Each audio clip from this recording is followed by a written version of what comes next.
વિદ્યાર્થી બધા બેઠા છે ત્યારે તમને ખાસ ભલામણ કરું છું, તમે જ્યારે પાછા ઘેરે જાઓ ત્યારે બંને ઠનીને જાઓ.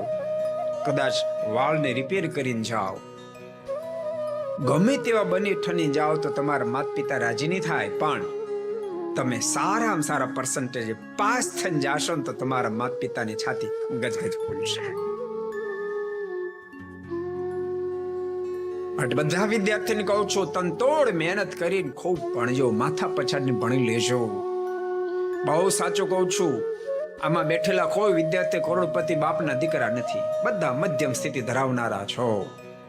યાદ રાખજો, આ 3-4 વર્ષ જો જલસા કરવા રહ્યા ને તો આખી જિંદગી કોકનું વૈતરું કરવું પડશે. તમારે આખી જિંદગી કોકનું વૈતરું કરવું પડશે, કોકના ગુલામ બની રહેવું પડશે. અત્યારે તમને ખબર નહીં પડે, પણ તમે અભ્યાસમાં ધ્યાન નહીં આપો, તમારો ટાઈમ વહી જશે અને પછી કદાચ નોકરી મળશે તો નહીં જેવી મળશે. 10-15-20 હજારના પગાર વાળી નોકરી મળશે, આમાં લગ્ન થશે, લગ્ન ગ્રંથિમાં જોડાશો, ઘરમાં ભાડાનું પૂરું પડશે નહીં, તેલ મોંઘું થતું જશે, ઘી મોંઘું થશે, મીઠું મોંઘું થશે. જોબ પર જાશો, જરાક ફેર પડશે તો શેઠ તોડી નાખશે, એટલું ભયંકર અપમાન કરશે, તમે સહન નહીં કરી શકો.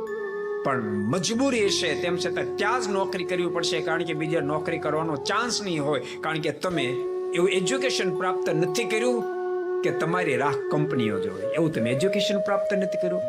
3-4 વર્ષ જલસા કર્યા, જ્યારે એજ્યુકેશન પ્રાપ્ત કરવાનો સમય હતો ત્યારે તમને જલસા કરવા ગમતા હતા, અને પરિણામે શેઠના ભયંકર અપમાનને સહન કરશો, ઝેરના ઘૂંટડા ગળા નીચે ઉતારવા પડશે, અને એ સ્થિતિમાં ઘેરે જાશો, ઘરના ઉધડા લેશે, આ નથી તે નથી, હું અહીં ક્યાંથી તમારે પાને ભટકાણી.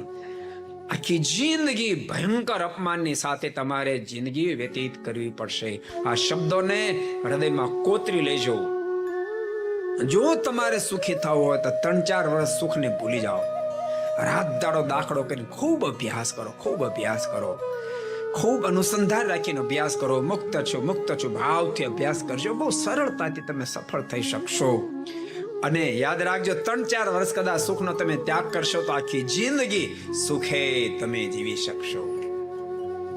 સારામાં સારી જોબ હશે. હમણાં જ એક આપણો જ વિદ્યાર્થી મને કહેતો હતો, આપણો જ વિદ્યાર્થી લગભગ 1.5-2 મહિના થયા, હું મને એમ છે આફ્રિકા હતો, મને કહે કે ગુરુ મારું 12 લાખનું પેકેજ છે વર્ષનું, પણ બીજી કંપની એમ કહે છે તું મારી ત્યાં આવીને તો 17 લાખ આપું વર્ષના 17 લાખ આપું. યાદ રાખજો, પણ ભણવામાં એટલો આમ તરવળિયો હતો ને, એટલો દાખલો કરતો હતો, ભારતમાં 17 લાખ પેકેજ આપું. મેં કીધું તો તું વિચાર, પણ મને કે મારી કંપનીમાં એ ખબર પડી ગયા છે, એટલે મારી કંપની એમ કહે છે તું ન જા, એ પગાર અમે તને આપશું, પણ તો મારી કંપનીને છોડી ન જા. જે 3-4 વર્ષની મહેનત પછી આ પરિણામ પ્રાપ્ત થશે. અને 3-4 વર્ષ જલસા કરવા રહ્યા તો પછી કરો આખી જિંદગી વૈતું, થાકી જાશો. તમારા મા બાપને પૂછજો શું દિશા બિચારા છે, જે તમને ગામડાના મા બાપ મજૂરી કરીને ભણાવે છે. કાલે અમારે સંમેલન હતું મહુવામાં, આપણને દયા આવે, વિદ્યાર્થીના બધા વાલીઓ આપણને દયા આવે. બિચારા આમ જો આપણને ખબર પડે કે બિચારા કેટલી મહેનત કરીને છોકરાને ભણાવતા હશે, અને છોકરા જલસા કરે, ઈ પોતે ઓ પાડવા જાય છે. બની શકે પોતાના કોઈ મિત્ર કરોડપતિનો છોકરો ઈ ઓ પાડતા નહીં, ભેગો આય ચડી જાય, બોલો આય ઓ પાડવા જાય. એટલે એને ઓ પોસાય, આપણને નો પોસાય. આપણે ઊંધું માથું કરીને ભણે રાખવું પડે તો સફળ થવાય. અને સફળ થશો તો તમારા માતા પિતાની છાતીઓ ગજગજ ફૂલશે. માટે ખાસ બીજા મારી વાત સ્વીકારે કે ન સ્વીકારે, પણ આપણે ત્યાં અભ્યાસ કરનારા આપણે સરદાર હોય, ભાવનગર હોય, મહુવા હોય કે વિદ્યાનગર હોય, આપણે ત્યાં અભ્યાસ કરનાર વિદ્યાર્થીઓ તો ખાસ આ વાતને સ્વીકારજો. આખી જિંદગી અમારા શબ્દો તમને કામ લાગશે, આખી જિંદગી કામ લાગશે.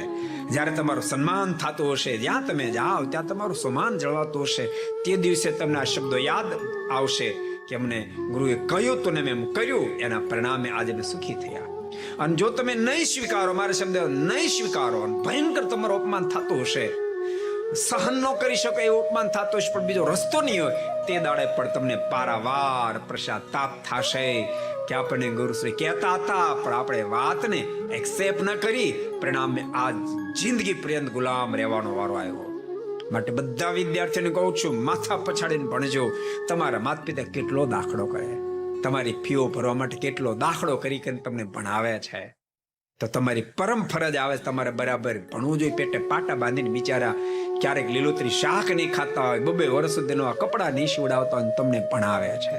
માટે દાખલો કરજો, માથા પછાડીને ભણજો. અને તમે એમ નહીં માનતા અમારો ઓછો દાખલો કરવો પડે છે, અમારે તમને ભણાવવા માટે રાત દાડો દાખલો કરવો પડે, રાત દાડો દાખલો કરવો પડે. તો વિચારો, હજારો વિદ્યાર્થીઓ બધી થઈ જાય, હજારો વિદ્યાર્થીઓને ભણાવવા. તમારો એકનો અમને ખર્ચો 50,000 કરતા પ્લસ મહિનાનો લાગે છે. હજારો વિદ્યાર્થીઓને ભણાવવા. કોઈ અમને ચીજ કઈ મફત નથી આપતું કે તમે લઈ જાઓ 50 ડબ્બા તેલ, સ્વામી તમે મફત વિદ્યાર્થીને ભણાવો છો, સ્વામી લઈ જાઓ લ્યો ચોખ્ખું ઘી 20 ડબ્બા તમે ફ્રી ભણાવો છો, સ્વામી લઈ જાઓ ચોખા. કોઈ નથી મફત આપતું. એક વિદ્યાર્થીને 50,000 પ્લસ ખર્ચો લાગે છે. તેમ છતાંય તમારા સુખને માટે અમે દાખલો કરીએ છીએ, તમારા સુખને માટે તમારા માતા પિતા દાખલો કરે છે. જો તમે મહેનત કરશો, તમારા બંનેનો દાખલો સફળ થશે, અને મહેનત નહીં કરો તો બેયનો દાખલો નિષ્ફળ જશે. અને ભૂલતા નહીં, પછી અતિ ટેન્શનમાં જીવનારો વ્યક્તિ આ લોકમાં ભજને ન કરી શકે. એટલે આ લોકે બગડે, પરલોકે બગડે. અને 3-4 વર્ષ જો મહેનત કરીને ભણી લેશો તમે, તો આ લોક માત્ર સમાનની સાથે જીવશો. અહીંયા તમને જે સંસ્કાર આપ્યા છે એને તમે ઉજાગર કરશો, ભગવાનનું ભજન એવું કરશો, આ લોકમાં મોજથી રહી શકશો. મરવાનું તો બધાને છે, પણ સામાન્ય વ્યક્તિની જેમ નહીં, આપણે મહામોજમાં મરી શકશું, મહામોજમાં મરી શકશું. માટે બધા જ વિદ્યાર્થીઓને મારી ભલામણ છે, ખૂબ ભણવામાં ધ્યાન દેજો, ખૂબ ભણવામાં ધ્યાન દેજો. અહીંયા ક્યારેક સેવા હોય તો જરૂર સેવા કરજો, પણ તુરંત પાછા ભણવામાં લાગી જાય. નહીતર ક્યારેક એવું બને ખબર, સેવાનું બહાનું કાઢે કે સેવા હતી એટલે અમારે અભ્યાસ નો થયો. પછી તમે 3-3 ને 4-4 કલાક મોબાઈલમાં બગાડી નાખો છો. ત્યાં તમને શું આડું નડતું નથી. માટે નક્કી કરજો, 1 મિનિટ પણ જરૂર કરતા મોબાઈલ વધારો વાપરીશ નહીં. હા, તમારે એજ્યુકેશન ઉપયોગ એટલો વાપરે, 1 મિનિટ વધારે મોબાઈલ નહીં વાપરો. અને જો તમે એવા કટિબદ્ધ બનશો ને, તો બહુ સુખ્યા થઈ જશો. માટે મારી ભલામણ છે, સાચું કહું, અહીંયા આપણો ભણીને ગયેલો વિદ્યાર્થી જોઈને સુખ્યો હોય તો મને ખૂબ આનંદ થાય. અને ભણીને ગયેલો વિદ્યાર્થી ક્યારેક એ ન શેર થાય તો આપણા હૃદયમાં દુઃખ થાય કે આપણે એ સુખી થાય એટલા માટે મહેનત કરી, પણ આપણો દાખલો અને માતા પિતાનો દાખલો નિષ્ફળ ગયો. હમણાં જો આપણો વિદ્યાર્થી આવ્યો હતો, મોટો કોન્ટ્રાક્ટર થઈ ગયો છે મોરબીમાં, ગાડીની પૂજા કરવા માટે આવ્યો હતો, પૂજન કરવા માટે. આનંદ થયો. આપણો વિદ્યાર્થી 4 ગાડી લઈને ફરે, એની સ્થિતિ મને ખબર નથી, મધ્યમ જ હતી, પણ દાખલો કર્યો. અહીં ભણતો જ ત્યારે પણ ખૂબ દાખલો કરતો હતો, સેવાય ખૂબ કરતો હતો. અને જેટલા ભણવામાં ધ્યાન એ સેવામાં ધ્યાન આપે છે. બાકી ભણવામાં દાંડિયા જીતતા ને એમ ખબર પડે ને તમને, એ સેવામાં એમ જ કરતા હોય. કરે બધું સારું કરે, યાદ કરો, કરે બધું સારું કરે, ન કરે ને કાંઈ સારું ન કરે. જેને શાક હારું બનાવતા ને દાળે હારી બનાવતા આવડે, શેને શાક બનાવતા દાળે બનાવતા ન આવડે, એકનો એક જ છે. એ તો એકને બે જેવી વાત છે. સમજાય તમને? પૂરી બનાવતા સારા આવડે, થેપલા બનાવતા સારા આવડે, પૂરી નો આવડે, થેપલા નો આવડે, કાંઈ ન આવડે. એટલે બધા વિદ્યાર્થીને કહું, ખૂબ મહેનત કરજો, ખૂબ દાખલો કરજો. ઠાકોરજી પણ રાજી થશે, તમારા માતા પિતા રાજી થશે, અમે રાજી થશે. આ સંતો, અમારી સાથે રહેનારા સંતોનો દાખલો તમે જોજો, દાખલો જ જોજો. એક દિવસ અહીં, એક ત્યાં, એક ત્યાં, એક ત્યાં અહીં, રાત દાડો દાખલો કરે છે આ સંતો. અમારો સ્ટાફ આખો કરશે, અમારો કેટલો દાખલો કરે છે. એ સાચું કહું, તમને સુખી કરવા માટે બધાએ દાખલો કર્યા, તમને સુખી કરવા માટે. બહુ સાચું કહું, આખી ગુજરાતની ધરતી પર તમે ફર્યા હો, તમારું હૃદય હા પાડશે. પોતાના સુખને માટે તો બધા દાખલો કરતા હશે, પણ બીજાના સુખને માટે દાખલો કરનારો આવો સાધુ સમાજ તમને ક્યાંય નહીં મળે, ક્યાંય નહીં મળે. એની મધ્ય તમે રહ્યા છો, માટે પોતાની જાતને ભાગશાળી સમજી અને ખૂબ મહેનત કરજો, ખૂબ દાખલો કરશો. મારી તમને ભલામણ છે. ક્યારેક તમે ઘેર સીધા મંદિર આવી ગયો તો તમને આની મહત્તા પણ ન સમજે, પણ 2 મહિના તમે બહાર રહ્યા હો તો તમને આની મહત્તા સમજે. 2 મહિના હોસ્ટેલમાં જે રહ્યો હોય ને, એને સંતો જે રીતે રાખે છે એનો મહિમા સમજાય, એનો મહિમા સમજાય. માટે ખૂબ દાખલો કરશો.